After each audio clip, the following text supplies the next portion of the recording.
বিশ্ব বাণিজ্য সংস্থার প্রতিকূল নীতির কারণে টিকফা চুক্তিতে দেশে পণ্যের দাম বাড়বে। দ্বিপাক্ষিক বৈঠকে নীতির সংস্কারের পরামর্শ অর্থনীতিবিদদের।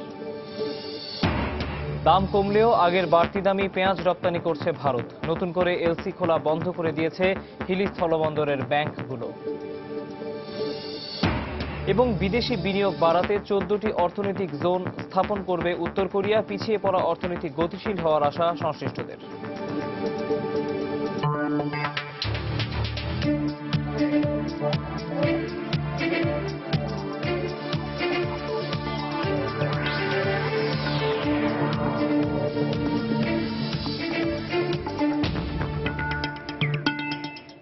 দেখছিলেন শিরোনাম। আমন্ত্রণ জানাচ্ছি দেশ ও দেশের বাইরের অর্থ বাণিজ্যের নানা খবর নিয়ে আমাদের নিয়মিত আয়োজন এ সময়ের বাণিজ্যে। আর আজকে আপনাদের সাথে আছি আমি তৌহিদ হোসেন। দর্শক, অর্থ বাণিজ্যের মূল খবরে যাওয়ার আগে আপনাদেরকে জানিয়ে দিতে চাই অবরোধের খবর। দশম জাতীয় সংসদ নির্বাচনের তফসিল ঘোষণার প্রতিবাদে ও নির্দলীয় তত্ত্বাবধায়ক সরকার ব্যবস্থা পুনর্বহালের দাবিতে সারা দেশে চলছে 18 দলের রেল, নৌ ও রাজপথ অবরোধ। ভোর 6টা থেকে এই কর্মসূচি শুরু হলেও রাজধানীর পরিস্থিতি এখনো মোটামুটি স্বাভাবিক। ভোর থেকে অবরোধের সমর্থনে কোনো মিছিল কিংবা পিকেটিং এর খবর পাওয়া যায়নি। তবে 10:30টার দিকে রাজধানীর আমিনবাজারে পুলিশ এবং বিএনপি কর্মীদের মাঝে সংঘর্ষের ঘটনা ঘটেছে। এ সময় ছাত্রদল ও যুবদলের কর্মীরা রাস্তা অবরোধ করে বিক্ষোভ করতে থাকে। এদিকে সকাল থেকে সংখ্যায় কম হলেও রাস্তায় বাস, মিনিবাস ও সিএনজি চালিত অটোরিকশা সহ বিভিন্ন যান চলাচল করছে। যে কোনো ধরনের নাশকতা নিয়ন্ত্রণে রাজধানীর বিভিন্ন পয়েন্টে মোতায়েন করা হয়েছে আইনশৃঙ্খলা বাহিনীর বিপুল সংখ্যক সদস্য। রাজধানীর নয়াপল্টনে বিএনপি কার্যালয়ের সামনে মোতায়েন করা হয়েছে অতিরিক্ত র্যাব ও পুলিশ। এ সময় সেখানে বিএনপির কোনো নেতাকর্মীকে দেখা যায়নি। এদিকে রাজধানীর কমলাপুর রেল স্টেশনে রেল চলাচল স্বাভাবিক থাকলেও যাত্রী সংখ্যা ছিল কম। রাজধানীর গাবতলী বাস স্ট্যান্ডেও সকাল থেকে দূরপাল্লার কোনো বাস ছেড়ে যেতে দেখা যায়নি। অন্যদিকে রাজধানীর সদরঘাট লঞ্চ টার্মিনালে গতকাল ছেড়ে আসা লঞ্চগুলো ঘাটে ভিড়েছে স্বাভাবিকভাবেই। সকাল থেকে ঘাট থেকে ছেড়ে গেছে বেশ কয়েকটি লঞ্চ।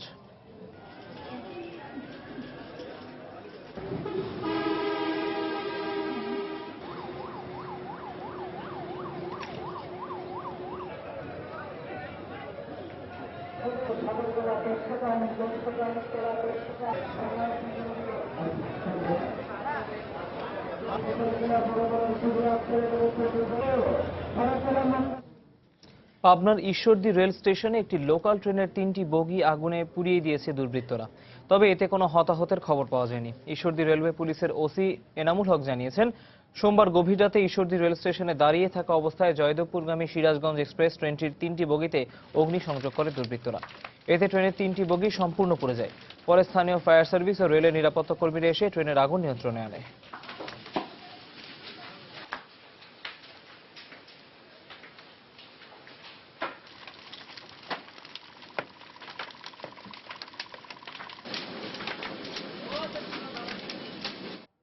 দর্শক, রাজধানীর অবরোধের খবর জানাবো। এই মুহূর্তে রাজধানীর গাবতলী এলাকায় আছেন আমাদের রিপোর্টার দেবাশিস রায়। আমরা সরাসরি চলে যাচ্ছি তার কাছে। দেবাশিস,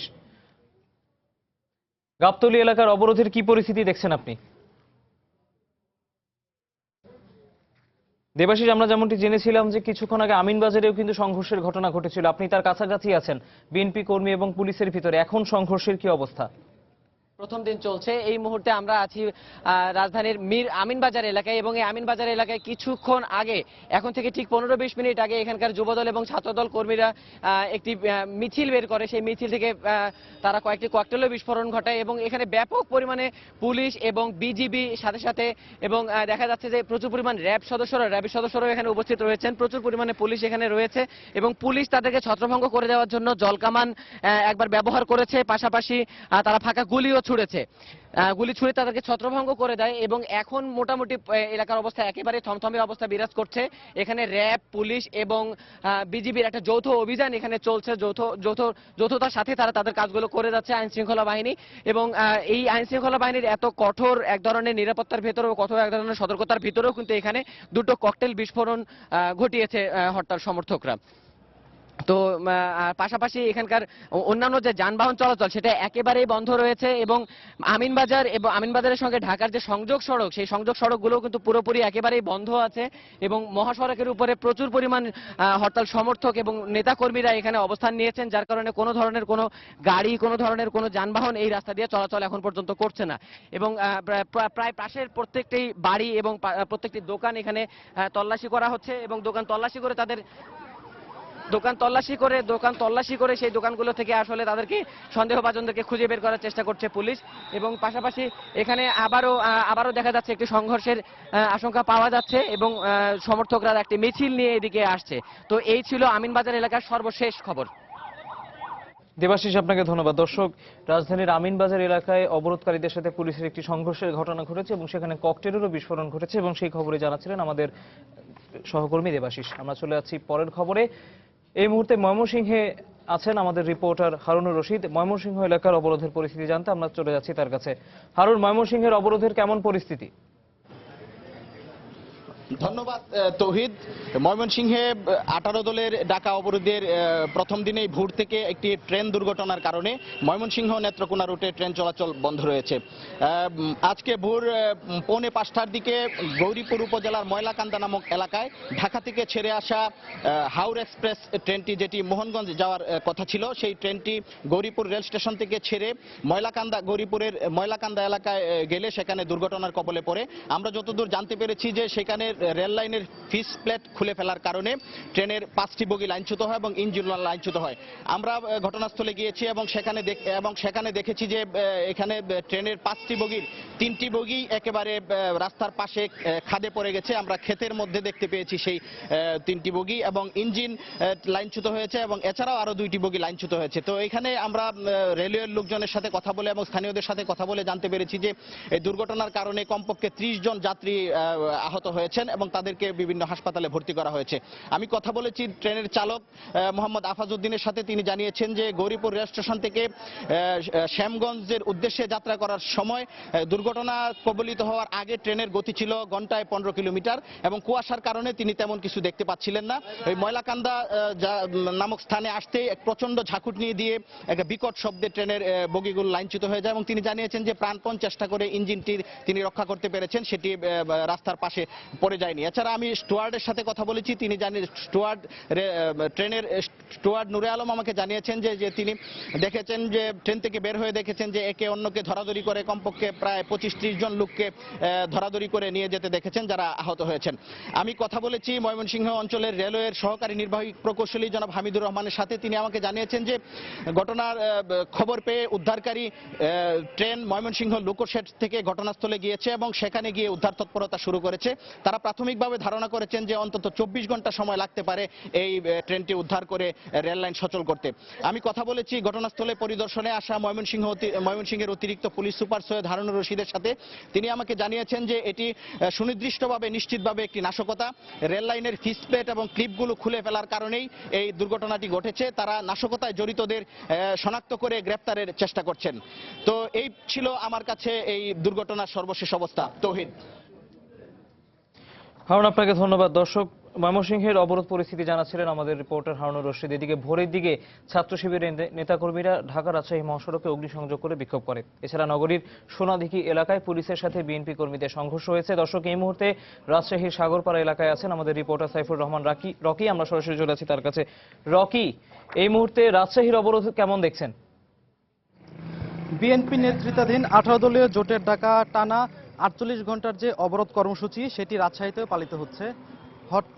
এই অবরোধ কর্মসূচির শুরুতে কিন্তু আমরা বিভিন্ন বিক্ষিপ্ত সংঘর্ষের ঘটনা শুনতে পেয়েছি। তার মধ্যে সকাল 6:30টার দিকে একটি ঘটেছে সোনাদিঘির মোড় এলাকায় 18 দলের নেতাকর্মীর সাথে, এবং পরে একটি ঘটনা ঘটেছে সেটা কাটাখালীতে সকাল 9টার সময়। সেখানে পুলিশের সাথে তাদের কিছুটা সংঘর্ষের খবরও আমরা পেয়েছি। এছাড়া আজকের যে অবরোধ কর্মসূচি চলছে, সেই অবরোধ কর্মসূচিতে বেলা বাড়ার সাথে সাথে কিন্তু যান চলাচলের সংখ্যা বেড়েছে। তবে রাজশাহী রেল স্টেশন থেকে সকাল থেকেই সব যে বিভিন্ন গন্তব্যের ট্রেনগুলো ছিল সেগুলো যথাসময়ে আমরা ছেড়ে যেতে দেখেছি। তবে আমরা নগরীতে আন্তজেলা বা ভিতরের যে বাস সার্ভিসগুলো রয়েছে সেগুলো এখন পর্যন্ত আমরা বন্ধ থাকতে দেখেছি। এছাড়া নগরীর অধিকাংশ দোকানপাট বেলা বাড়ার সাথে সাথে অবশ্য খুলে যাচ্ছে। এই অবরোধ যেন কোনো প্রকার নাশকতা না করতে পারে সেই জন্য আইন শৃঙ্খলা রক্ষাকারী বাহিনীর পক্ষ থেকে কিন্তু অতিরিক্ত পুলিশ মোতায়েন করা হয়েছে। তারা বিভিন্ন যে স্পর্শকাতর স্থানগুলো রয়েছে সেগুলোতে কিন্তু আমরা সকাল থেকে টহল দিতে দেখেছি। তো এখন পর্যন্ত অবরোধের অবস্থা আমার কাছে ছিল এমনটি। আমরা এখন ফিরে যাচ্ছি স্টুডিওতে। তহিদ। রকি, আপনাকে ধন্যবাদ। দর্শক, রাজশাহীর অবরোধের পরিস্থিতি জানাচ্ছিলেন সাইফুর রহমান রকি। এবারে আমরা চলে যাচ্ছি অর্থ বাণিজ্যের মূল খবরে।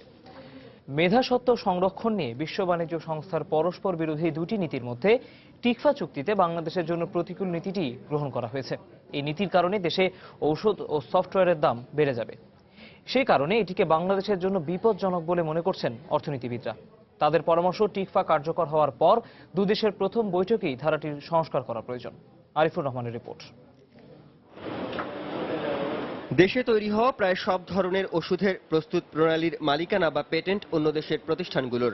2005 সালে বিশ্ব বাণিজ্য সংস্থার প্রস্তাবনা 7 অনুযায়ী অনুন্নত রাষ্ট্র হিসেবে বাংলাদেশের ওষুধ শিল্পকে 2016 সাল নাগাদ ওষুধের পেটেন্ট মূল্য দিতে হবে না। তবে প্রস্তাবনা 18তে বলা হয়েছে প্রতিটি সদস্য রাষ্ট্রকেই মেধাস্বত্ব আইন কঠোরভাবে বাস্তবায়ন করতে হবে। পরস্পর বিরোধী প্রস্তাবনা 7 ও 18-র মধ্যে প্রস্তাবনা 18কেই গ্রহণ করেছে টিকফা। আর এর ফলে দেশের ওষুধ শিল্পকে পেটেন্টের মূল্য বাবদ পরিশোধ করতে হবে বিপুল অর্থ। একই অবস্থা হবে সফটওয়্যার শিল্পেও। 2008 সালের বিজনেস সফটওয়্যার অ্যালায়েন্সের তথ্যমতে বাংলাদেশে ব্যবহৃত সফটওয়্যারের 92% পাইরেটেড বা আসলের অনুলিপি। টিকফা চুক্তির মেধাস্বত্ব সংরক্ষণের শর্ত অনুযায়ী নিষিদ্ধ করতে হবে পাইরেসি। এটা আপনি 50 টাকা পাচ্ছেন, লাইসেন্স কপি যদি হয় সেটা আপনার 4-5 হাজার টাকা মিনিমাম হবে। অরিজিনাল সফটওয়্যার কেনার মতো আমাদের সামর্থ্য বেশিরভাগ লোকেরই হবে না। উইন্ডোজ কেনা সম্ভব না হয়, তাহলে কম্পিউটার কিংবা ল্যাপটপ যেটাই বলেন আমি এটা ইউজ করবো কিভাবে? তথ্য প্রযুক্তি খাতে মেধাস্বত্ব সংরক্ষণ শর্তের নেতিবাচক প্রভাব এড়াতে এই আইনকে ধাপে ধাপে বাস্তবায়নের পরামর্শ এ খাতের শিল্পোদ্যোক্তাদের। ইন্ডাস্ট্রিগুলোর জন্য এখন বাধ্যতামূলক, তারপরে হয়তো দেখা যাবে যে না ঠিক আছে, ইন্ডাস্ট্রির বাইরে ইনস্টিটিউটগুলো তাদের সাময়িকভাবে করতে হবে। এইভাবে ফেজ বাই ফেজ অর্থাৎ ধাপে ধাপে অগ্রসর করা। অন্যদিকে অর্থনীতিবিদরা বলছেন বাংলাদেশের অর্থনীতি এখনো এই আইন কার্যকর করার উপযুক্ত হয়ে ওঠেনি। তাদের কাছে কিছু আশ্বাস পাওয়ার চেষ্টা করতে পারি যে যতদিন না আমরা উন্নয়নের একটা উচ্চ পর্যায়ে যাচ্ছি ততদিন পর্যন্ত যেন আমাদেরকে এই মেধাস্বত্ব আইনের যে প্রয়োগগুলা তারা সেটাকে স্থগিত রাখেন। অভ্যন্তরীণ স্বার্থের পরিপন্থী মনে করলে দুই দেশের যে কোনো একটি দেশ এই চুক্তি বাতিল করতে পারবে। আরিফুর রহমান, সময় সংবাদ, ঢাকা।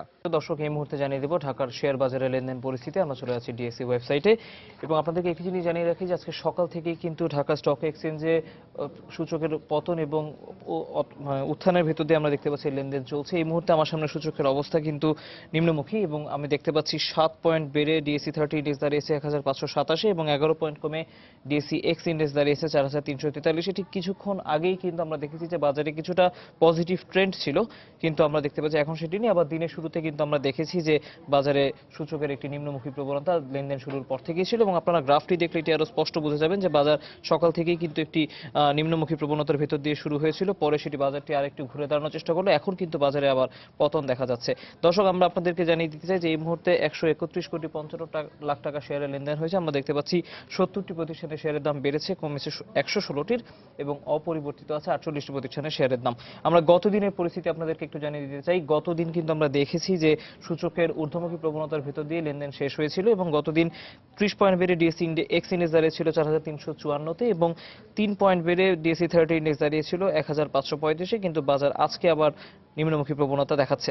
আমরা আপনাদেরকে টপ 20 শেয়ারের পরিস্থিতি জানিয়ে দিতে চাই। এই মুহূর্তে আমার সামনে যেটি আমি দেখতে পাচ্ছি 1 নম্বরে আছে সেটা হচ্ছে সামিট পূর্বাচল পাওয়ার কোম্পানি লিমিটেড SPPCL, 67 টাকা 30 পয়সা লাস্ট ট্রেডিং প্রাইস। গত দিনের তুলনায় এটির দামের খুব বেশি হেরফের হয়নি, আজকে সর্বোচ্চ ছিল 68 টাকা পর্যন্ত। 2 নম্বর আছে গোল্ডেন হারভেস্ট, 49 টাকা 10 পয়সা লাস্ট ট্রেডিং প্রাইস, 47 টাকা 70 পয়সা ছিল গতকাল। 3 নম্বরে আর্ন স্পিনিং আছে। 4 নম্বরে অরিয়ন ফার্মাসিউটিক্যালস গতদিন বিক্রি হচ্ছে 60 টাকা 90 পয়সা, আজকে বিক্রি হচ্ছে 63 টাকা 50 পয়সা থেকে 64 টাকায়। 5 নম্বরে আছে বেঙ্গল WTL, 67 টাকা, গতদিন ছিল 65 টাকা 50 পয়সা। 6 নম্বরে PTL আছে, PTL এর দামেরও তেমন বেশি হেরফের হয়নি, 57 টাকা 80 পয়সা লাস্ট ট্রেডিং প্রাইস দেখা যাচ্ছে। সেন্ট্রাল ফার্মাসিউটিক্যালস লিমিটেডের 41 টাকা 80 পয়সা লাস্ট ট্রেডিং প্রাইস, গতদিন ছিল 38 টাকা এবং আজকে কিন্তু সর্বোচ্চ 41 টাকা 80 পয়সা এই শেয়ারটির দাম। ফুয়াং সিরামিক 21 টাকা 10 পয়সা লাস্ট ট্রেডিং প্রাইস। 9 নম্বরে বিডি বিল্ডিং আছে, বিডি বিল্ডিং 78 টাকায় আছে আমরা দেখতে পাচ্ছি, গতদিন ছিল 74 টাকা 10 পয়সা এবং আজকে সর্বোচ্চ উঠেছিল 79 টাকা 70 পয়সা, অর্থাৎ প্রায় 5 টাকা থেকে 6 টাকার মতো এটির দাম বেড়েছে। 10 নম্বরে আফতাবটো আছে, আফতাবটোর দাম গতদিন ছিল 106 টাকা 80 পয়সা, আজকে কিন্তু আমরা দেখতে পাচ্ছি এটির দাম 102 টাকা এবং সর্বোচ্চ উঠেছিল 104 টাকা পর্যন্ত। এছাড়া আমরা জ্বালানি খাতের বা ব্যাংকিং খাতের কোনো প্রতিষ্ঠানকে আজকে প্রথম 20-এর ভিতরে দেখতে পাচ্ছি না। আমরা দেখতে পাচ্ছি গ্রামীণ ফোনের অবস্থান 15-তে 203 টাকায় বিক্রি হচ্ছে এবং আমরা দেখতে পাচ্ছি জেনারেশন নেক্সট 34 টাকা 30 পয়সা আজকে লাস্ট ট্রেডিং প্রাইস, গত দিনেও ছিল 34 টাকা 20 পয়সার মতো, অর্থাৎ এটি আজকে নেমে এসেছে। জ্বালানি খাতের আরেকটি প্রতিষ্ঠান সামিট পাওয়ার আছে 18 নম্বরে 42 টাকা 10 পয়সা লাস্ট ট্রেডিং প্রাইসে আমরা দেখতে পাচ্ছি। তো দর্শক, আমরা যেমনটি দেখতে পাচ্ছি যে সূচকের যেই উত্থান পতন তার ভিতর দিয়ে লেনদেন চলছে এবং এই মুহূর্তে কিন্তু সূচকের যেই নিম্নমুখী প্রবণতার কথা আগেই আপনাদেরকে জানিয়েছিলাম, যেটি সকাল থেকেই চলছে, সেটি কিন্তু এখনো বজায় আছে। 16 পয়েন্ট কমে ডিএসসি এক্স ইন্ডেক্স দাঁড়িয়েছে 4338-এ এবং 9 পয়েন্ট কমে ডিএসসি 30 ইন্ডেক্স দাঁড়িয়েছে 1525-এ। 139,71 লাখ টাকা শেয়ারের লেনদেন হয়েছে এখন পর্যন্ত। তো এই ছিল আমার কাছে শেয়ার বাজারের সর্বশেষ পরিস্থিতি। ভারতের বাজারে পেঁয়াজের দাম কমলেও আগের বেঁধে দেয়া দামই পেঁয়াজ রপ্তানি করছে দেশটির রপ্তানিকারকরা। আর এতে বাংলাদেশের আমদানিকারকদের প্রতি মেট্রিক টন পেঁয়াজে অতিরিক্ত 500 থেকে $550 গুনতে হচ্ছে। এ অবস্থায় পণ্যের মূল্যের তুলনায় হাজার হাজার অতিরিক্ত ডলার বিদেশে চলে যাওয়ায় নতুন করে এলসি খোলা বন্ধ করে দিয়েছে হিলি স্থলবন্দরের ব্যাংকগুলো। আমাদের হিলি প্রতিনিধি শফিকুল ইসলাম শফিকের পাঠানো তথ্য ছবি নিয়ে রিপোর্ট। পেঁয়াজের মৌসুম হওয়ায় ভারত এবং বাংলাদেশের বাজারে এখন পেঁয়াজের দাম অনেক কমে গেছে। বর্তমানে হিলি স্থলবন্দরের বাজারগুলোতেই কেজি প্রতি পেঁয়াজ বিক্রি হচ্ছে 35 থেকে 40 টাকা। কিন্তু আমদানিকারকদের ভারত থেকে এলসির মাধ্যমে পেঁয়াজ আমদানি করতে কেজি প্রতি দাম দিতে হচ্ছে প্রায় 90 টাকা করে। এ অবস্থায় ভারত সরকারের আগের নির্ধারিত দামে পেঁয়াজ আমদানিতে বাংলাদেশের আমদানিকারকদের গুনতে হচ্ছে অতিরিক্ত অন্তত $550। ফলে দেশ থেকে দামের অতিরিক্ত ডলার চলে যাচ্ছে ভারতে। বর্তমান বাজারের দাম, পেঁয়াজের যে দাম, এতে এলসি ভ্যালু দাঁড়ায় $550 থেকে $600। এই অতিরিক্ত $550 মতো ভারতে চলে যাচ্ছে। ইন্ডিয়ান এক্সপোর্টার রপ্তানিকারককে আমরা বলছি যেহেতু আমাদের এই ন্যাপের $1150, কিন্তু বর্তমান পেঁয়াজের বাজার কমে যাওয়াতে 500-550 উপর হবে না। বর্তমান বাজার মূল্যের সামঞ্জস্য রেখে যদি $500-550 না করে, তাহলে পরবর্তীতে আমাদের কোনো নতুন এলসি ইন্ডিয়াতে পেঁয়াজের জন্য যাবে না। এ অবস্থায় ভারতে পেঁয়াজের দাম কমলেও আগের নির্ধারিত দামে পেঁয়াজ রপ্তানি করায় বাড়তি ডলার চলে যাওয়ার কারণে এলসি খোলা বন্ধ করে দিয়েছে হিলি বন্দরের ব্যাংকগুলো। স্থানীয় বাজার এবং ভারতের বাজারে পেঁয়াজের দাম বর্তমান যেটা, সেই অনুযায়ী নতুন রেট ফিক্স আপ করে আমাদের কাছে ইনভয়েস আসলে আমরা এলসি করবো। তাছাড়া এলসি দেওয়া আমাদের এখন নির্ধারিত রেটে এলসি করলে আমাদের দেশের অতিরিক্ত ডলার চলে যাওয়ার সম্ভাবনা, যেটি আমরা কখনোই করি না। বাংলাদেশের ব্যবসায়ীদের দাবি, ভারতের সাথে ব্যবসা বাণিজ্যে অনেক ক্ষেত্রেই বৈষম্যের শিকার হচ্ছেন তারা। এক্ষেত্রে সরকারিভাবে আলোচনার মাধ্যমে সমস্যার দ্রুত সমাধানের অনুরোধ জানিয়েছেন আমদানিকারকরা। সময় সংবাদ, হিলি। কয়েক দফা রডের দাম বাড়ায় বিপাকে পড়েছেন নির্মাণ শিল্প সংশ্লিষ্টরা। খুচরা বাজার ঘুরে দেখা গেছে হঠাৎ দাম বাড়ায় কমে গেছে রডের বিক্রি। এদিকে উৎপাদকদের দাবি, আন্তর্জাতিক বাজারে রড তৈরির কাঁচামালের দাম বেশি হওয়ায় উৎপাদন খরচে তার প্রভাব পড়েছে, যার প্রভাবে দাম বাড়ছে। উৎপাদন খরচ না কমলে দাম আরও বাড়তে পারে বলেও ইঙ্গিত উৎপাদকদের। মোস্তফা মাহবুবের রিপোর্ট। যে কোনো ভবন নির্মাণেই অন্যতম প্রধান উপকরণ রড। শুধু ভবন নির্মাণ নয়, রডের রয়েছে নানামুখী ব্যবহার। হঠাৎ করেই রডের দাম বেড়ে যাওয়ায় ব্যবসায়িক ঝুঁকিতে পড়ার আশঙ্কা করছেন নির্মাণ শিল্প সংশ্লিষ্টরা। তাদের আশঙ্কা, রডের দামের লাগাম টেনে না ধরা হলে বেড়ে যেতে পারে ফ্ল্যাটের দাম, আর দাম বেড়ে যাওয়ায় খুচরা বাজারেও কমে গেছে বিক্রি। পার কেজিতে 60 গ্রেড রড 55 থেকে 56 টাকা পাওয়া যেত, এখন 62 থেকে 63 টাকা। রডের দাম বাড়ার কারণে আসলে ফ্ল্যাটের দাম বাড়াতে হয়, কিন্তু আমরা তো বাড়ালেই হবে না, আসলে ফ্ল্যাট যারা কিনবে তাদেরকেও তো এটা মেনে নিতে হবে। 40 গ্রেড বলি আমরা যেটাকে, ওইটা আগে ছিল মনে করেন 49,000 টাকা, এখন বর্তমানে আইসা 54 থেকে 55 দাঁড়িয়েছে। এখন শুধু কাস্টমার আসে রেট জিজ্ঞাসা করার জন্য, রড কিনে নেয়। এদিকে উৎপাদকরা বলছেন, শতভাগ আমদানি কাঁচামালে তৈরি রডের দাম পুরোটাই নির্ভর করে আন্তর্জাতিক বাজারের ওপর। বিশ্ব বাজারে যে কোনো সময়ের তুলনায় বাজার ঊর্ধ্বগতি থাকা তো বিগত 1 মাস যাবতীয় ঊর্ধ্বগতি, কিন্তু আমাদের দেশে সেই হারে এখনো বাড়েনি মালের দামটা। ফিনিশ গুডসটা যেহেতু সবার কাছে আগের এটি কিছু কিছু স্টক আছে, এই স্টক যখন শেষ হয়ে আসবে, এখন যেটা $450 মালটা আসবে, তখন আবার কিন্তু এটা আরো বাড়বে মালের দাম। এ অবস্থায় রডের দাম নিয়ন্ত্রণে দ্রুত সরকারি পদক্ষেপের দাবি নির্মাণ শিল্প সংশ্লিষ্ট সহ সাধারণ ক্রেতাদের। মুস্তফা মাহবুব, সময় সংবাদ, ঢাকা। বিএনপি সহ 18 দলের হরতাল এবং সারা দেশে অবরোধ কর্মসূচিতে চট্টগ্রাম বন্দর থেকে পণ্য ডেলিভারি বন্ধ থাকায় মারাত্মকভাবে ব্যাহত হচ্ছে আমদানি রপ্তানি কার্যক্রম। এতে শিল্প কারখানায় উৎপাদন বাধাগ্রস্ত হওয়ার পাশাপাশি লোকসানের মুখে পড়েছেন ব্যবসায়ীরা। বন্দর এলাকা থেকে আরো জানাচ্ছেন হাজিরা শুলি। একদিনের বিরতি দিয়ে 18 দলের ডাকা টানা হরতাল অবরোধ কর্মসূচিতে দেশের প্রধান সমুদ্র বন্দর চট্টগ্রাম বন্দর থেকে পণ্য ডেলিভারি আবারও চরম সংকটের মুখে পড়েছে। হরতালের কারণে আজ চট্টগ্রাম বন্দর থেকে কোনো পণ্য ডেলিভারি হয়নি। এছাড়া ঢাকা চট্টগ্রাম মহাসড়কের সীতাকুণ্ডে ব্যাপক সহিংসতা ও পিকেটারদের হামলার কারণে রপ্তানি পণ্য যথাসময়ে বন্দরে আসতে সমস্যায় পড়ছে।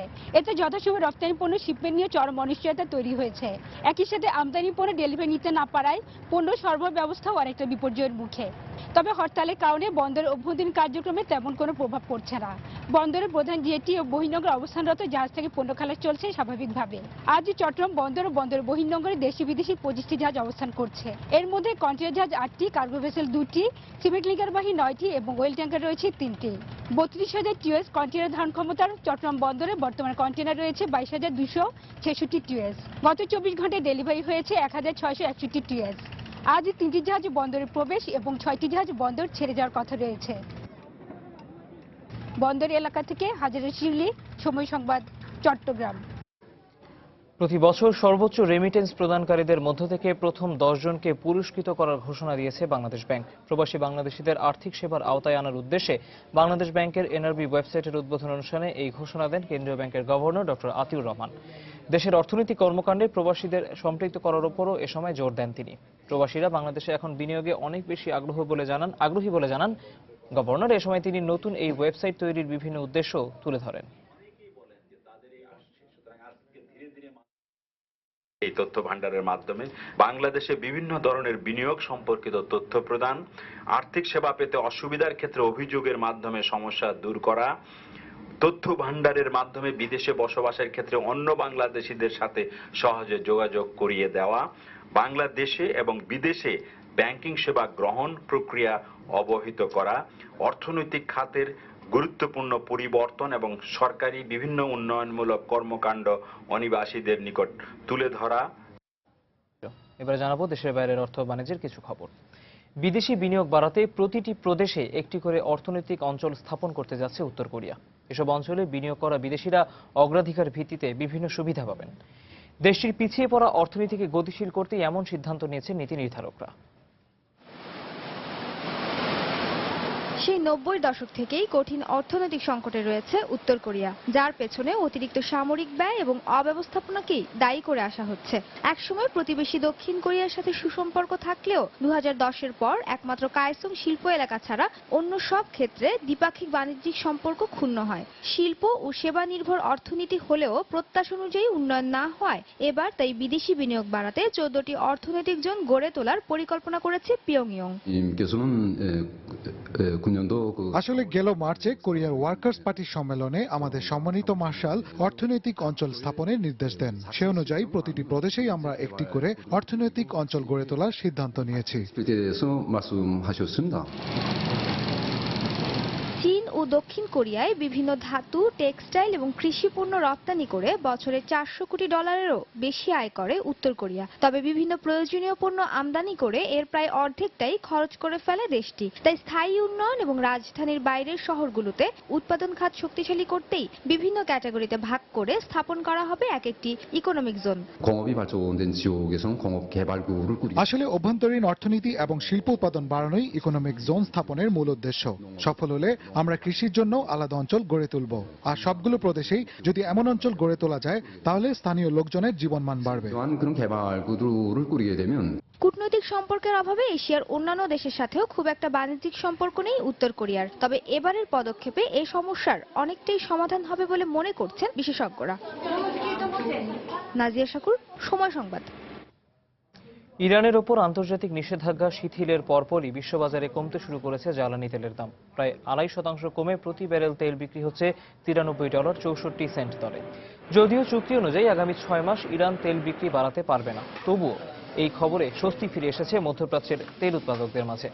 এদিকে বাজার বিশেষজ্ঞরা বলছেন নিষেধাজ্ঞা শিথিল করার মাধ্যমে বিশ্বের 4র্থ বৃহত্তম তেল উৎপাদক এই দেশটি আবারও বিশ্ব অর্থনীতিতে প্রবেশ করার সুযোগ পেল। ইরানের জ্বালানি তেল ক্রেতাদের মধ্যে শীর্ষে রয়েছে চীন, জাপান, ভারত, ইতালি ও দক্ষিণ কোরিয়া।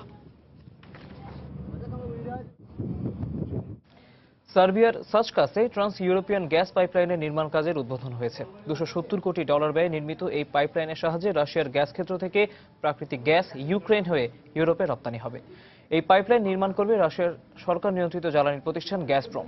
সার্বিয়ার প্রধানমন্ত্রী ইভিকা ডাসিক বলেছেন, এই নির্মাণ প্রকল্পের সাথে শুধু রাশিয়াই নয়, ইউরোপীয় ইউনিয়নের সদস্য দেশগুলো যুক্ত আছে। এর মাধ্যমে সার্বিয়া রাশিয়ার সাথে বাণিজ্যিক সম্পর্ক দৃঢ় করার পাশাপাশি ইইউ সদস্য হওয়ার পথে আরও এক ধাপ এগিয়ে গেল। এই নির্মাণ ব্যয়ে সার্বিয়ার অংশ পরিশোধ করা হবে পাইপলাইনের ট্রানজিট কর দিয়ে। 2015 ডিসেম্বর নাগাদ 20,000 লোকের কর্মসংস্থান হওয়া এই প্রকল্পের কাজ শেষ হবে। শুধুমাত্র যাতায়াতের অসুবিধা ও পর্যাপ্ত অবকাঠামো না থাকায় পর্যটক আসছেন না ভারতের অন্যতম পর্যটন এলাকা কাশ্মীরের দ্রুঙে, যার নেতিবাচক প্রভাব পড়েছে স্থানীয়দের ব্যবসা বাণিজ্যে। এদিকে রাজ্য উন্নয়ন কর্তৃপক্ষ জানিয়েছে, পর্যটকদের সুযোগ সুবিধা নিশ্চিতে কাজ করে যাচ্ছেন তারা। পৃথিবীর ভূস্বর্গ ভারতের কাশ্মীর, আর এই কাশ্মীরেরই বিখ্যাত গুলমার্গ উপত্যকার এলাকা দ্রুং যেন প্রকৃতির স্নিগ্ধ সৌন্দর্যের এক লীলাভূমি। প্রাদেশিক রাজধানী শ্রীনগর থেকে দূরত্বটাও খুব বেশি নয়, তাই এর প্রতি পর্যটকদের আগ্রহ একেবারে কম নয়। কিন্তু নানা সমস্যা ও অব্যবস্থাপনার কারণে প্রত্যাশা অনুযায়ী পর্যটক আসছেন না এখানে। এখানকার রাস্তাগুলো খুবই ভাঙা, তাছাড়া পর্যটকদের গাড়ি রাখার জন্য পর্যাপ্ত পার্কিং এলাকা নেই, এমনকি বসার জন্য কোনো জায়গা নেই। রোড মে ভি এই প্রবলেম হ্যায়। তবে রাজ্যের উন্নয়ন কর্তৃপক্ষ জানিয়েছেন, অন্যান্য সুযোগ সুবিধা নিশ্চিতের পাশাপাশি শীঘ্রই পর্যটকদের জন্য মাছ ধরা ও পাহাড়ে চড়ারও ব্যবস্থা করা হবে। পর্যটকদের আকৃষ্ট করতে 8 বছর আগেই আমরা এখানে কফি শপ, রেস্টরুম ও পর্যাপ্ত সুযোগ সুবিধা সহ 3টি বিশ্রামাগার নিয়ে একটি পার্ক তৈরির উদ্যোগ নিয়েছিলাম, কিন্তু কিছু সমস্যার কারণে পর্যটকরা এগুলো ব্যবহার করতে পারছেন না। দ্রুঙের সবচেয়ে আকর্ষণীয় স্থান এর পাইনের বন ও নদীর উপর গাছের গুড়ির সেতু, যা কিছুটা সময়ের জন্য হলেও ভুলিয়ে রাখতে পারে শহরের ব্যস্ততম নাগরিক জীবনকে। রুবানা শারমিন, সময় সংবাদ। আবারও জানিয়ে দিচ্ছি এ সময়ের বাণিজ্যের শিরোনামগুলো। বিশ্ব বাণিজ্য সংস্থার প্রতিকূল নীতির কারণে টিকফা চুক্তিতে দেশে পণ্যের দাম বাড়বে, দ্বিপাক্ষিক বৈঠকে নীতির সংস্কারের পরামর্শ অর্থনীতিবিদদের। দাম কমলেও আগের বাড়তি দামি পেঁয়াজ রপ্তানি করছে ভারত, নতুন করে এলসি খোলা বন্ধ করে দিয়েছে হিলি স্থলবন্দরের ব্যাংকগুলো। এবং বিদেশি বিনিয়োগ বাড়াতে 14টি অর্থনৈতিক জোন স্থাপন করবে উত্তর কোরিয়া, পিছিয়ে পড়া অর্থনীতিকে গতিশীল হওয়ার আশা সংশ্লিষ্টদের। দর্শক, এই ছিল এখনকার মতো। যে কোনো খবর পেতে ভিজিট করুন সময়নিউজ.tv। এছাড়া এই মাত্র পাওয়া খবর পেতে SMS করুন *BN লিখে পাঠিয়ে দিন 16242 নম্বরে। সঙ্গেই থাকুন সময়।